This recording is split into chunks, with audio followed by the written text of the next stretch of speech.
learned from the lesson. Live in the hills, but I still get a spread. Started with a little, but I still reinvested. Fear how I feel, then you feel like a blessing. I just want the lesson, I just want protection. I'm up and I'm down, but they sound like progression. Farmer never plans if he waits for perfection. Finger to the down. All right, ladies and gentlemen, I got your watch list coming in at April 14th, 2021, and the stock market is going to go crazy off of Coinbase. And I got 3 stocks that I'm looking at coming in at tomorrow, but we made a lot of plays today. Today was a very interesting day because it looked more like a rotation. The NASDAQ ended up very, very strong, but the Dow really did struggle. But now you are going to get the first set of earnings tomorrow, as well as a big IPO, and there was a lot of movement overall, even with bonds. You had a bond auction, and this was somewhat bullish, and it's putting us at a very interesting spot because tomorrow's IPO is going to be very, very big, and it's going to start kicking off all the earnings. So there is going to be a few things to look out for. If you were there on stream, we saw a lot of plays make some moves. We even had 1,000% or so. Our work is definitely cut out for us, so I hope you're ready. But we got a lot to go over. I want to go over what happened in the market today, what we're looking at tomorrow and the rest of the week. We're going to get some Jerome Powell, so that should be interesting. And then I want to go over the plays that we made today and then the plays that we're looking at tomorrow and how we're going to play Coinbase. So let us not delay. You guys know what you need to do. Drop your thumbs up on the video. Make sure you're subscribed. And if you don't know, we are live Monday through Friday, 30 minutes before open. It's the first link in the description and it's pinned in the comments. We better see you there in the morning. It's free $99. It costs you nothing to join. YouTube.com/the-stock-market. You can post the plays, see the plays, watch the watch list come to life. And yes, if Sean Paul throwbacks are your thing and you like to waste rocket ships on Nike, then yeah, we are the place to be. And the most important thing you need to do, post your watch below. Let us know what you're looking at. Got any plays, comments, remixes, anything. Post them below and source that info. Shout out to chat, baby. And special shout out to all the people who post and source information. We actually go over all of these comments every morning, so I love watching them. It's a good place to even see info. So all the people posting the beautiful quotes, we love those too, and I'm grateful for those. But shout out to just everybody in general. All the information is welcome, so we love y'all and keep doing it. So right off the bat, like I said, the first big earnings are going to roll out. You're going to get JP Morgan and I believe Wells Fargo, or another one of the big banks, or Wells Fargo's the day after. However, this earnings and the earnings wave, you got to see it today. It looked like we didn't have much. The market really stayed pinned, then all of a sudden it started moving, but you saw a lot of random 5, 6, even 10%ers on the day. So today was still a very, very big day, but it moved in that earnings mode. However, for tomorrow, I'm not really expecting much movement after the first hour or so. So once we get the first set of bank earnings, as long as there's no surprises and depending on that level of performance, the market is going to start digesting that, and then the market is also going to start positioning for the next earnings, and then pretty much after tomorrow, it's going to repeat that on a smaller scale. We're going to watch Coinbase and all of that, but then a lot of the bigger companies report next week, so the market is going to get set up, and it is going to move in days. So I know we've had a lot of green days. It's been about 13 consecutive green days on the S&P 500, so I'm expecting that we get some of the slower days pretty much following some of the earnings leading into the bigger ones. So get ready for that. Doesn't have to be a red day, doesn't necessarily have to be bullish, but don't forget how investors use earnings and then the sentiment to start positioning or to rotate in and out of stuff additionally. So those big earnings are definitely going to be key. You are getting Jerome Powell tomorrow at 12 Eastern, but it's not going to be a formal Fed event. So he is going to be talking about stuff, but we saw that 60 Minutes event this week. That's how we started the week, and it really didn't affect the market that much. He kind of just said the same thing. If anything, Fed Bullard had more comments that moved the market. So we will see how this plays out. We did get that big CPI number, and that was part of today. And since that has to do with inflation, and that number actually showed a positive move in inflation, quite possibly what he says could affect that. But even what you saw in the bond market today was actually pretty bullish. So there was that. And then finally, given its context within earnings, this is going to be a big IPO. A lot of people are talking about it. A lot of people are getting hyped up, but Coinbase. So this is going to be big in the sense that this amount of money, it could potentially have some sort of drag on the market. And as it finds its footing during earnings season, you're going to see this get brought up a lot. We're even going to see how it trades. So depending on how the sentiment is after the IPO or before it, and then as well as some of the earnings that are going to happen both before, after, and then the week following, just given the size of this, it's going to be interesting how it fits into the equation. It kind of reminds me of Alibaba in 2014, if you guys remember that IPO, because it was a similar size. It was big, it was hyped, and it was kind of this new industry in a way. Not as disruptive as crypto, so I thought that was interesting, but it overall kind of reminds me of that situation. So we have our criteria. We are going to be watching it. The crypto market is even going crazy. I made some plays we might talk about, but overall, this is probably going to be one of the bigger events, as the bank earnings have some importance, but the banks are really going to let us know how to start guiding and getting ready for the future earnings. But now Coinbase is kind of a weird X factor, so it is going to be exciting. We are going to be trading it live, so hopefully we see you there when we're trading it, and I hope you're ready. But that is pretty much it, so let us get into the plays. So right off the bat, I got 3 or 4 different plays that I want to look at, and we're going to talk about the Coinbase IPO. But one of the big things we have to talk about is we have a lot of exposure, and today was very, very good for us because we have already been setting up with overstock and a few other plays, and we saw other things pop. We even had some nice plays today that turned into 1,000%er. That's going to be the first one, but overall, we are still playing that Coinbase, and that's going to be another one, as well as the Roblox and all of that. But there are still a couple of companies I want to look for. If I could keep getting some of these cheap opportunities with high upside, I am going to take them, but I am keeping them very small. So that is going to be the first play, and that's Net. They announced a partnership with NVDA today, and this one was a weekly. We bought it for $20, and it closed just under $200. I'm still holding, but I only bought one, and this was one of those plays. We saw news. There was a weekly. That's why I don't like it, because I would prefer time with earnings, but you do kind of get somewhat of an advantage before earnings, just because you could get some of that earnings run up in positive momentum, but it could easily get clapped if the market goes down or it simply just has a bad day. So as far as the trading to get a better look, here's the exact option, and it actually closed at $1, so it was up at one point at just below $2, so that would have been 1,000%er, but we executed this trade literally at 25 cents. So I only bought one, and you can see here's even the stream alert, even at 10:01, and you see 1 minute later, we were already in it, and that was the first candle. Big volume. We had the news. It was a rumor. We were able to confirm it right after. Then it carried away, but the idea was it was moving. We saw the NVIDIA stuff. This was coming a little bit later, so it had the potential, and people were even asking, how do you pick some of these options without using any of the Vega, Theta, or any of that stuff? It's understanding these underlying assets. Cloudflare is a relatively new company, kind of one of these IPOs, a smaller float, 250 million. You come back to see where the option is. It's kind of just understanding the value. This was pretty much $7 away, about 10% move by the end of the week for $20 after it just popped $1.50 in a minute. That's why I said the price was pretty good.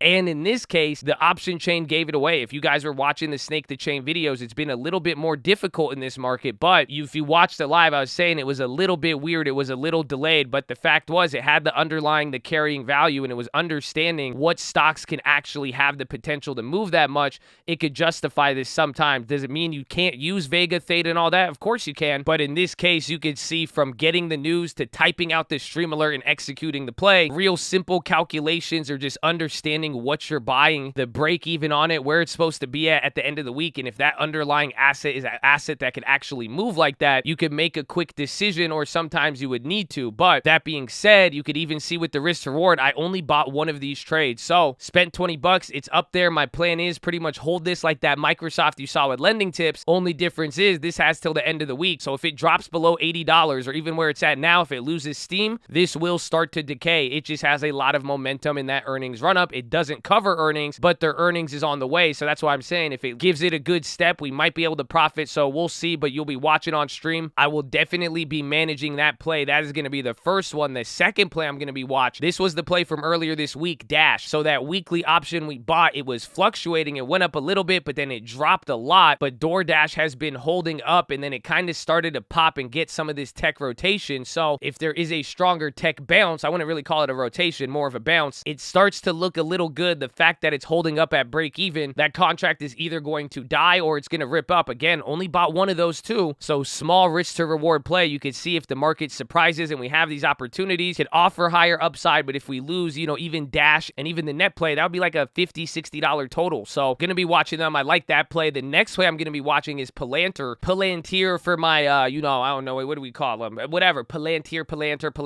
Uber, Snap, Palantir, Uber. But I'm not looking to make an option trade unless it's a covered call. So I've been holding them since $10 a share. We made those shares free. So what I'm looking to do is during the hype, there is going to be an event tomorrow. It ran up 9%, and that could be because of the event. But I'm looking either before before or during the event, I'm going to sell a cover call and hopefully take advantage of some of that hype, because I like it when Palantir gets hyped. People are really go crazy for those options, and this is a big float company. Compare that to Net, so it's harder for it to move bigger amounts, but it still had a very good day today. So watch them. And then finally, Coinbase, baby. You need to play the criteria. So I already have a lot of exposure through Overstock, and that has a lot of value, and you could even see it in the price we got it at. The fact that it's already up 20%. So we've been talking about this since the beginning of last week, actually. You could see here, this was our first purchase. Remember, we got the leaps, and then we added it to the long-term portfolio. So if you have the long-term alerts, free 99, you could see here, even on the equity alone, we're up 19%. The leap is up 26%, and even the shares I bought yesterday are up 8%. So got a decent amount of exposure on this play. So that's giving me the Coinbase exposure, and I'm going to be playing that, but I still want to play Coinbase. Now, factoring this into the criteria, the reference point is going to be 250. I'm pretty sure it's going to open around 400, 450, maybe $500. I think Wall Street's going to try to get a quick 100% on 60 billion, so we'll see what happens. But overall, the only thing that could kill any of these IPOs, especially when it's hyped, is going to be the premium. So I do want to watch the volume, and if it trades at a higher price, I think there is going to be a lot of demand, but I'm still going to use the criteria. If there's good demand and it really shows to be strong, I may play it earlier, but if anything, if it ends up being very good, it should benefit Overstock and all of those other companies. Nonetheless, now, they did make a move, and people ask me about Overstock, how I plan to hold it, how I plan to play it, even factoring this into Coinbase, and the key is there's going to be the move before, which we're already seeing, 20% move on the shares. It's getting ready. It's pricing into it. We're going to see how the Coinbase IPO performs. It might not perform dollar for dollar tomorrow, but then following the IPO, there's always that carryover, that continuation effect that is both going to happen on the Overstock IPO, but as well as the companies related, specifically Overstock. So don't forget, the criteria is it has to trade 50% of the float in the first 10 minutes, or at least whenever it does trade 50% of the float, look at the price, and then once it trades the full offering, the full amount of shares offering, that is another signal to either check the price or you could buy in or not, but supply and demand determines price, and that's how I'm viewing it. It's a very simple criteria.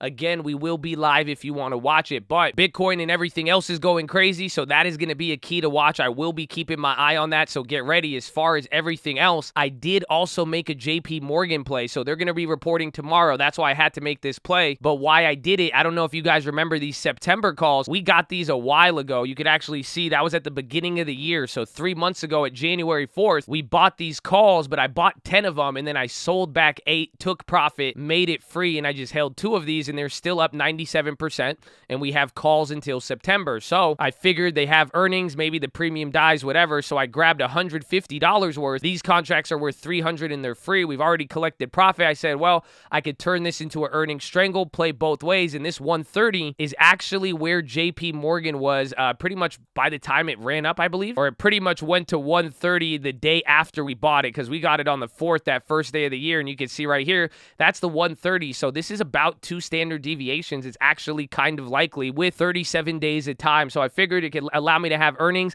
I told you before, I'm not expecting much out of the earnings. If anything does surprise, we'll see. But we've been having a lot of good luck here with some of the cheaper priced options. With a decent amount of time, they've actually been hitting, but I didn't want to go too crazy. So if you've ever watched me play earnings, this falls just rightly in line with what I do. So hopefully you can see the logic with that. Is nothing too crazy. It's still keeping it small, and it's just protecting a free play, because even if I'm wrong on this 150, if this keeps going up, we still have a lot of time, and this is actually the better play. So there was that play, and then I closed out of the Abivai. I sold for 1 penny higher, pretty much no gain on this trade, and simply because Abivai's ex-dividend is tomorrow, and this stock did not get the ex-divvy run-up. It kind of did, but not enough, like I said, so it could keep going up tomorrow. We saw Altria. You're seeing a lot of people go for value right now, so we'll see what happens, but overall, I had a strategy with it. You could have done it even with Altria and all of that one. We got shooken out of one, so I held it up until there. If anything, it was going to lose more momentum tomorrow, so I cut it out, took no loss on that play, but we will see how that happens. As far as everything else, watch the Roblox. You guys can see, if you've watched the video, remember, I wanted 100,000. My first order was 50,000. I was going to buy a little bit more this morning, but then it took off. We are now up over 17% on that play, or just under 17%, but Roblox shot up for a couple of reasons now. If you saw it, it's been going crazy since here, but one thing news related that really shot it up, and you could tell that this was actually kind of big. It relates to Hasbro. So they actually announced news or a partnership with Roblox that they're going to be making some toys or merchandise or something like that. But the fact it rose the other company up that much,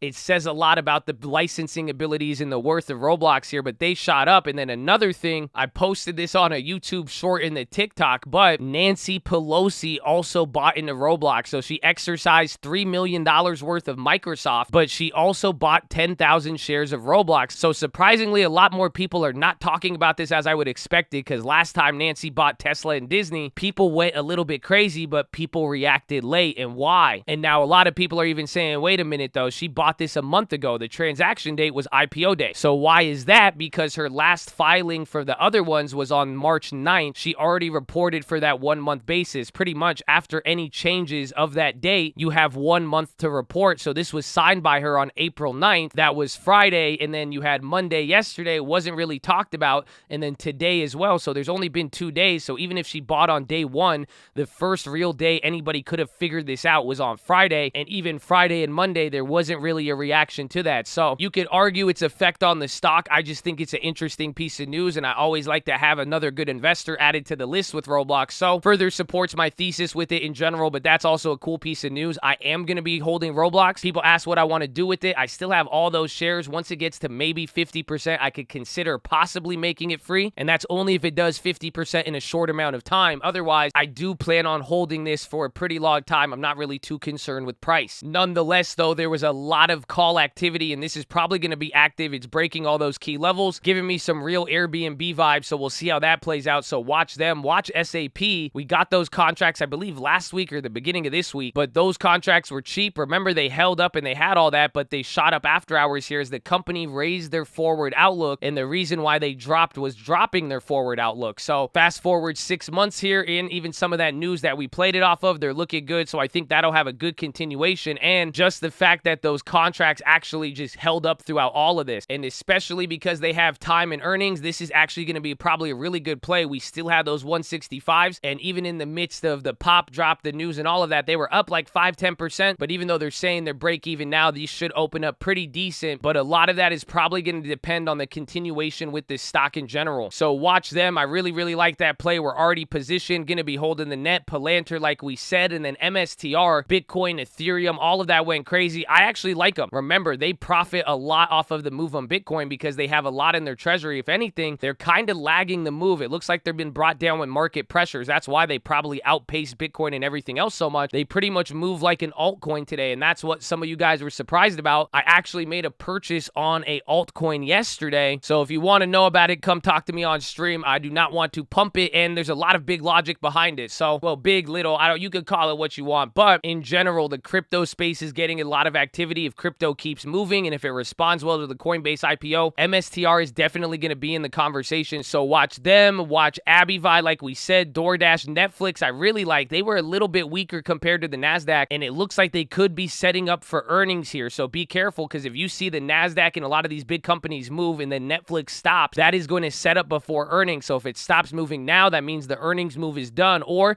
it's going to wait until the last day right before or the day of earnings, and then it's going to make that final move. So just take note where it's positioning to the last earnings. Again, Nigel would be proud if you're paying attention. So watch them, watch J&J. This was some negative news today. It was really negative. It took the futures down, and it could have started us off pretty whack here today. Let me show the extended hours. It looked really bad, but then it got good, and then the CPI data came in. A lot of people were quick to brush it off. They recalled the Johnson & Johnson vaccine because of the blood clots. So we saw some of that baby mama drama with AstraZeneca. I was surprised Johnson & Johnson was the one that got clapped. They were the one-shot COVID one. So the market brushed it off. You saw airline and a lot of other Dow factors probably got hit because of that. So we have to see how that one plays out. But overall, it was interesting, and I want to see how that continues. Then watch Facebook. They just sold off that Stitch Fix, but Facebook was still down a pretty decent amount. Again, they're going to have their earnings, I believe, next week too, but they were a lot weaker comparatively to the bunch, but they also had a lot of strength. They were kind of like the Microsoft before Microsoft. So just watch out for them. I want to see if anything else develops. And then finally here, Stitch Fix, they dropped about 8% 8% after hours. I don't know if it was because their earnings, but their CEO and founder stepped down. So if this has continuation, this would be good. And this was part of the Archegos drama. So I really want to see how this plays out. There was a lot of daggers today. Even SOS got like a SEC investigation. So stuff that starts to fall below here can really change the attitude of some investors, and even in general, drama like the CEO and founder leaving and the market not like it, that must not be good. So we'll see how that plays tomorrow. And then finally, good old TLT. A lot of people are like, whoa, TLT's popping today. This was a bond auction and this was bullish. The yields are starting to come down a little bit, or at least the demand is showing up here. And this is what we expected at this level from Europe and Japan last time. So it would make sense if we go up to this range. I wouldn't expect the market to panic too much. Again, velocity is important, but overall, the bonds have gotten a lot of stability. And this is one of the risks on the table. Again, are high yields still a concern? Yes, but now it's been almost a full month, believe it or not. That's March 13th or March 18th right there of not moving with the bond yields, or at least not continuing this carnage. So this is bullish to a degree. We don't want to see anything too abrupt, but like I said, for the bond market to chill until we see bank earnings and the rest of earnings, that would make sense. Even I wouldn't be surprised to see the bond market move a little bit free while the market ignores it, because we do have those earnings and stuff like the IPO. Now,